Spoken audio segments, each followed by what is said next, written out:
എല്ലാവർക്കും പുതിയൊരു വീഡിയോയിലേക്ക് സ്വാഗതം. എല്ലാവരും സുഖമായിട്ടിരിക്കുന്നു വിചാരിക്കുന്നു. ഇന്ന് നമ്മൾ വിഷുവിന് വേണ്ടിയിട്ട് ഏറ്റവും സ്പെഷ്യലായ വിഷുവടയാണ് തയ്യാറാക്കാനായിട്ട് പോകുന്നത്. എത്ര കഴിച്ചാലും മതി വരില്ല, ആരും ചോദിച്ച് മേടിച്ച് പിന്നെയും കഴിച്ചു പോകും. അത്രയും ടേസ്റ്റുള്ളൊരു വിഷുവടയാണിത്. വീഡിയോ ഫുള്ളായിട്ട് സ്കിപ്പ് ചെയ്യാതെ ഒന്ന് കാണുകയും കൂടി ചെയ്യണേ. എന്നാൽ മാത്രമേ നമ്മുടെ വിഷുവടയുടെ പ്രത്യേകത എന്താണെന്നും അതിൻ്റെ ഏറ്റവും ടേസ്റ്റിന് വേണ്ടിയിട്ട് നമ്മൾ പ്രത്യേകം ചേർക്കുന്ന ഒരു ചേരുവ കൂടിയുണ്ട്. ആദ്യം തന്നെ വാഴയിലയെല്ലാം നമുക്ക് നന്നായിട്ടൊന്ന് വാട്ടിയെടുക്കണം. ഇപ്പോഴത്തെ വെയിലനുസരിച്ച് വാഴയിൽ നിന്ന് വെച്ച് കൊടുത്താൽ മാത്രം മതി, പെട്ടെന്ന് തന്നെ അത് വാടി കിട്ടും. നമ്മളിതൊരു അരമണിക്കൂർ മാത്രമേ വെയിലത്ത് വെച്ചിട്ടുണ്ടായിരുന്നുള്ളൂ, അന്നേരം തന്നെ നമുക്ക് നന്നായിട്ട് വാടി കിട്ടിയിട്ടുണ്ട്. ഇനി അടുത്തതായിട്ട് നമ്മുടെ അടയ്ക്ക് വേണ്ടത് തേങ്ങയാണ്. 2 തേങ്ങ ഫുള്ളായിട്ട് ചിരണ്ടിയത് എടുത്തിട്ടുണ്ട്. ഇനി അടുത്തതായിട്ട് നല്ല ഇടിയപ്പത്തിൻ്റെ പാകത്തിൽ പൊടിച്ച് വറുത്തെടുത്തിട്ടുള്ള അരിപ്പൊടിയാണ്. ഒരു 1/2 കിലോ പൊടിയാണ് എടുത്തിട്ടുള്ളത്. ഇനി അതിന് പാകത്തിനുള്ള ഉപ്പ് ചേർത്ത് കൊടുക്കുന്നുണ്ട്. ഒരു 1/2 ടീസ്പൂൺ ഉപ്പ് ചേർത്ത് കൊടുക്കാം. ഇനി ഇതിലേക്ക് അടുത്തായിട്ട് ചേർത്ത് കൊടുക്കുന്നത് നെയ്യാണ്. 1 ടേബിൾ സ്പൂൺ നെയ്യ് ചേർത്ത് കൊടുക്കാം. ഇനി അടുത്തായിട്ട് വേണ്ടത് സോഡാപ്പൊടിയാണ്. ഒരു 1/2 ടീസ്പൂൺ സോഡാപ്പൊടി ചേർത്ത് കൊടുക്കാം. നമ്മുടെ മാവിന് നല്ലൊരു മയം കിട്ടാനും പെട്ടെന്ന് വെന്ത് കിട്ടാനും ഒക്കെ വേണ്ടിയിട്ടാണ് കേട്ടോ നമ്മൾ സോഡാപ്പൊടി ചേർത്ത് കൊടുക്കുന്നത്. ഇത് വേണ്ടെന്നുണ്ടെങ്കിൽ ഒഴിവാക്കാവുന്നതേ ഉള്ളൂ. ഇനി നല്ല തിളച്ച വെള്ളം ഒഴിച്ചു കൊടുത്താണ് നമ്മൾ ഈ അര നന്നായിട്ട് മിക്സ് ചെയ്യാനായിട്ട് പോകുന്നത്. നല്ലപോലെ വെള്ളം ഒഴിച്ചു കൊടുത്ത് നമുക്കിതൊന്ന് കുഴച്ചെടുക്കാം.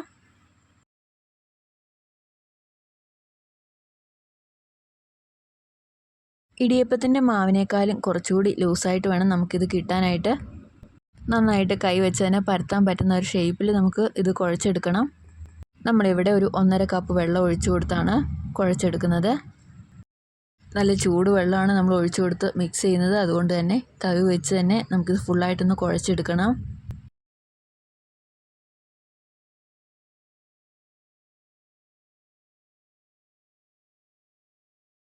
നമ്മുടെ മാവ് അങ്ങനെ പാകത്തിന് കുഴച്ചെടുത്തിട്ടുണ്ട്. ഇതുപോലെയാണ് നമുക്ക് മാവ് കിട്ടേണ്ടത്. ഈ ഒരു പാകത്തിലാണ് നമുക്ക് മാവ് കിട്ടേണ്ടത്. ഒരുപാട് കട്ടിയാകാനും പാടില്ല, ഒരുപാട് ലൂസാകാനും പാടില്ല. ഇതുപോലെ ഒന്ന് കുഴച്ചെടുത്ത് കഴിഞ്ഞാൽ ഇനി ഇത് നല്ലപോലെ ഒന്ന് ചൂടാറിയതിന് ശേഷം ഇലയിലേക്ക് നമുക്ക് പരത്തിയെടുക്കാനുള്ളതാണ്.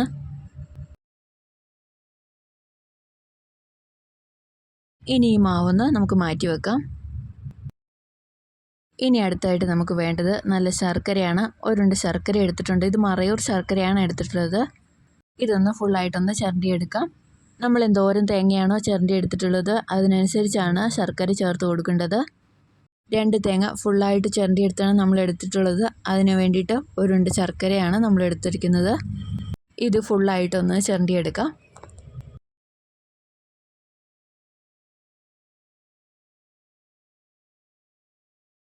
ശർക്കരയും അങ്ങനെ ഫുള്ളായിട്ട് ചിരണ്ടിയെടുത്തിട്ടുണ്ട്. ഇനി അടുത്തതായിട്ട് നമ്മുടെ അടയ്ക്ക് മെയിനായിട്ട് വേണ്ടത് നല്ല കുത്തരിയാണ്. 1 കപ്പ് കുത്തിരി എടുത്തിട്ടുണ്ട്. ഇനി ആദ്യം തന്നെ അതൊന്ന് നന്നായിട്ട് കഴുകിയെടുക്കാം. ഇതാണ് നമ്മുടെ അടയുടെ മെയിൻ ടേസ്റ്റിനുള്ള ഇൻഗ്രീഡിയൻ്റ് എന്ന് പറയുന്നത്. ഇത് നമ്മൾ ചീനച്ചട്ടിയിലിട്ട് നന്നായിട്ടൊന്ന് വറുത്തെടുക്കുന്നുണ്ട്.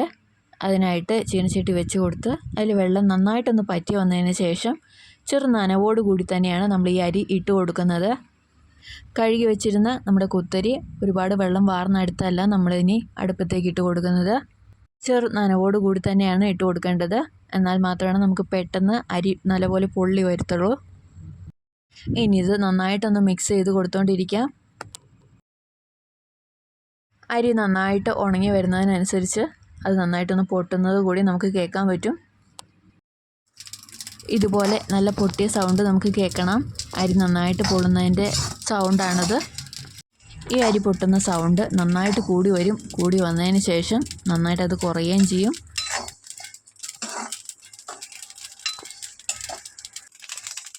അരി ഫുള്ളായിട്ട് പൊള്ളി വന്നാൽ മാത്രമേ ഇനി ഈ സൗണ്ട് മാറത്തുള്ളൂ.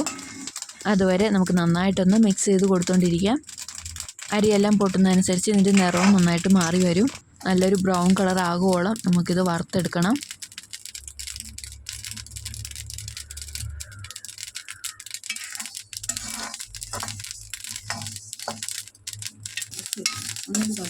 അരി നന്നായിട്ടൊന്ന് പൊള്ളി വന്നിട്ടുണ്ട്. എന്നാലും നമുക്ക് നന്നായിട്ടൊന്ന് മൂപ്പിച്ചെടുക്കണം. ഇതുപോലെ വറുത്തെടുത്തതിന് ശേഷം ഇത് തേങ്ങയിട്ട് കഴിക്കാനും നല്ല ടേസ്റ്റാണ് കേട്ടോ.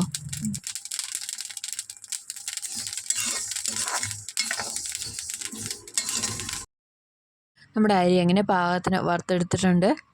ഇനി അടുത്തതായിട്ട് നമുക്ക് ചേർത്ത് കൊടുക്കാനായിട്ടുള്ളത് ഏലക്കയാണ്. ഒരു 10 ഏലക്ക, അതുപോലെ തന്നെ ഒരു 1/2 ടേബിൾ സ്പൂൺ ജീരകവും കൂടി നമ്മൾ എടുത്തിട്ടുണ്ട്. ഇനി ഇത് അരിയിലേക്ക് ഇട്ട് കൊടുക്കാം. ഇതും കൂടി ഇട്ട് കൊടുത്തതിന് ശേഷം നന്നായിട്ടൊന്ന് മിക്സ് ചെയ്ത് നന്നായിട്ടൊന്ന് മൂപ്പിച്ചെടുക്കണം. ഏലക്കായും ജീരകവും കൂടി മൂത്ത് വരുമ്പോഴത്തേക്കും നല്ലൊരു മണം നമുക്ക് കിട്ടും. അതുവരെ നമുക്കിത് മിക്സ് ചെയ്ത് കൊടുത്ത് ഒന്ന് മൂപ്പിച്ചെടുക്കാം.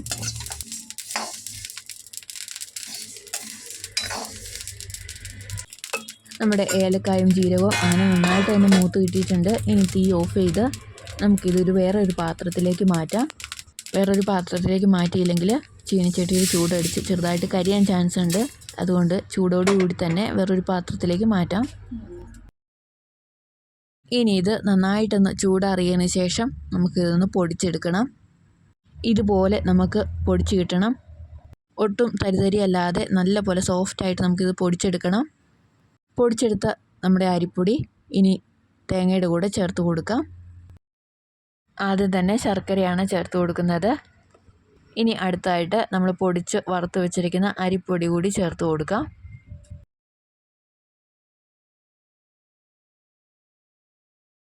അരിപ്പൊടിയും നമ്മൾ ചേർത്ത് കൊടുത്തിട്ടുണ്ട്.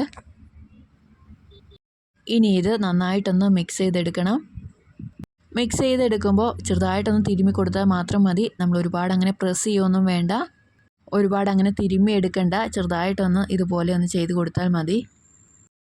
ഇതുപോലെ ഒന്ന് ചെയ്ത് കൊടുത്താൽ അട ഉണ്ടാക്കി കഴിയുമ്പോഴും തേങ്ങയും ശർക്കരയും ഒട്ടും ഒട്ടിപ്പിടിക്കാതെ സെപ്പറേറ്റ് ആയിട്ട് തന്നെ ഇരുന്നോളും.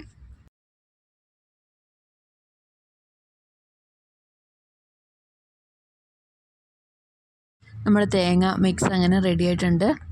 ഇനി ഇത് നമുക്ക് മാറ്റി വെക്കാം.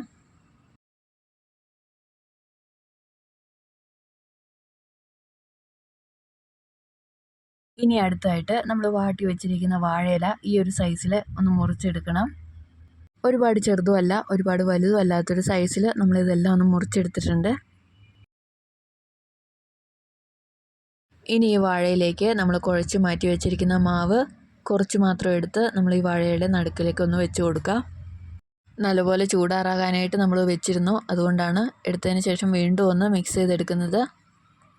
ഇനി ഇത് കുറച്ചൊന്നെടുത്ത് നമ്മൾ വാഴയിലേക്ക് വെച്ച് കൊടുക്കാം.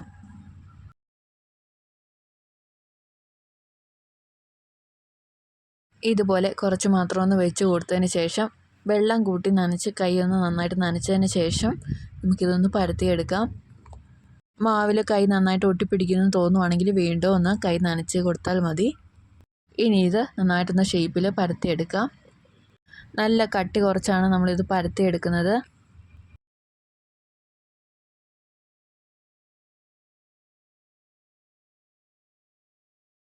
ഇതുപോലെ നല്ല ഷേപ്പിൽ കട്ടി കുറച്ച് നമുക്ക് ബാക്കിയുള്ളതെല്ലാം ഒന്ന് പരത്തിയെടുക്കാം.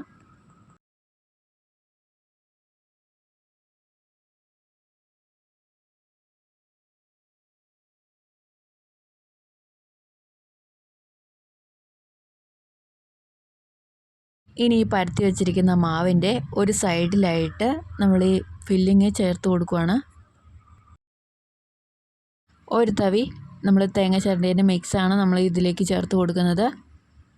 ഇതുപോലെ തേങ്ങയും ശർക്കരയും വെച്ചിട്ടുള്ള മിക്സ് വെച്ച് കൊടുത്തതിന് ശേഷം നമുക്കിത് നേർ പകുതിയായിട്ടൊന്ന് മടക്കി ഒട്ടും തേങ്ങ പുറത്ത് വരാത്ത പോലെ ഒന്ന് മടക്കി വെച്ച് കൊടുത്തതിന് ശേഷം ഇനി ഇലയുടെ 2 കോണും നന്നായിട്ടൊന്ന് മടക്കി വെച്ച് കൊടുത്ത് നമുക്കിതൊന്ന് മാറ്റി വെക്കാം. ഇതുപോലെ മടക്കി എടുത്തതിന് ശേഷം ഇത് കമഴ്ത്തി വെച്ച് കൊടുത്തു കഴിഞ്ഞാൽ ഇതിനി അനങ്ങത്തില്ല. ഇതുപോലെ ബാക്കിയുള്ള അടയെല്ലാം നമുക്കൊന്ന് മടക്കിയെടുക്കാം.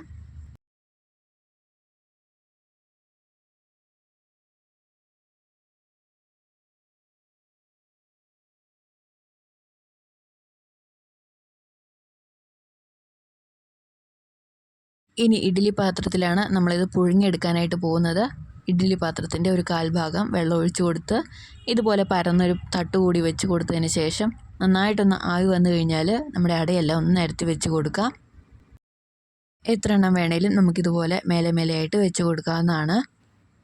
ഇനി അടച്ച് വെച്ച് നന്നായിട്ടൊന്ന് ആവി വന്നാൽ തന്നെ നമ്മുടെ അട റെഡിയാണ്. ബാക്കിയുള്ള അടയെല്ലാം നമുക്കിതുപോലെ ഒന്ന് ഫില്ല് ചെയ്തെടുത്ത് മടക്കി ഇഡ്ഡലി പാത്രത്തിൽ മേലെ മേലെയായിട്ടൊന്ന് വെച്ച് കൊടുക്കാം.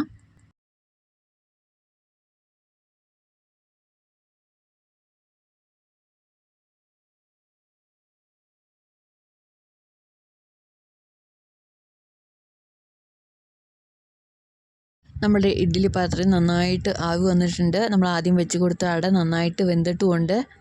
എല്ലാം നന്നായിട്ട് തന്നെ വാടി വന്നിട്ടുണ്ട്. ഈ അട ഇനി നമുക്ക് എടുത്ത് മാറ്റാം. നല്ല പാകത്തിന് തന്നെ നമ്മുടെ അട നന്നായിട്ട് വെന്ത് കിട്ടിയിട്ടുണ്ട്. ഇഡ്ഡലി പാത്രത്തിന് നല്ലപോലെ ആവി വന്നാൽ തന്നെ നമ്മുടെ അട വെന്തതിൻ്റെ നല്ലൊരു മണം നമ്മുടെ പരിസരത്ത് മൊത്തം കിട്ടും. ആ ഒരു മണം മാത്രം മതി നമ്മുടെ വിഷു അട വെന്തോന്ന് അറിയാനായിട്ട്. നല്ല കൊതി ഊറുന്ന നല്ല മണമാണ്. ഇനി ഇത് എടുത്ത് മാറ്റിക്കഴിഞ്ഞാൽ നല്ലപോലെ ഒന്ന് ചൂടാറിക്കഴിഞ്ഞാൽ നമുക്കിത് കഴിക്കാവുന്നതാണ്. ചൂടോടെ കഴിക്കാൻ കുറച്ച് പാടാണ്. നല്ലപോലെ ആറിയതിന് ശേഷമാണ് ഇത് നല്ല ടേസ്റ്റ്. അങ്ങനെ നമ്മുടെ വിഷുവിൻ്റെ സ്പെഷ്യൽ വിഷു അട അങ്ങനെ റെഡി ആയിട്ടുണ്ട്. നമ്മുടെ വിഷു അട അങ്ങനെ ഒന്ന് തുറന്നുകൂടി നോക്കാം. ഒട്ടും ഒട്ടിപ്പിടിക്കാതെ നമുക്കിത് കിട്ടും എന്നുള്ളതാണ്. നെയ്യൊക്കെ ചേർത്ത് നമ്മൾ മാവ് കുഴച്ചെടുത്തുകൊണ്ട് അടയൊട്ടും ഇലയിൽ ഒട്ടിപ്പിടിക്കാതെ നമുക്കിതുപോലെ കിട്ടും. ഇതിൻ്റെ ടേസ്റ്റ് പറഞ്ഞറിയിക്കാൻ പറ്റത്തില്ല. എല്ലാവരും ഇതൊന്ന് ട്രൈ ചെയ്ത് നോക്കണം. വീഡിയോ ഇഷ്ടപ്പെടുവാണെങ്കിൽ ഒന്ന് ലൈക്ക് ചെയ്യാനും കൂടി മറക്കരുതേ.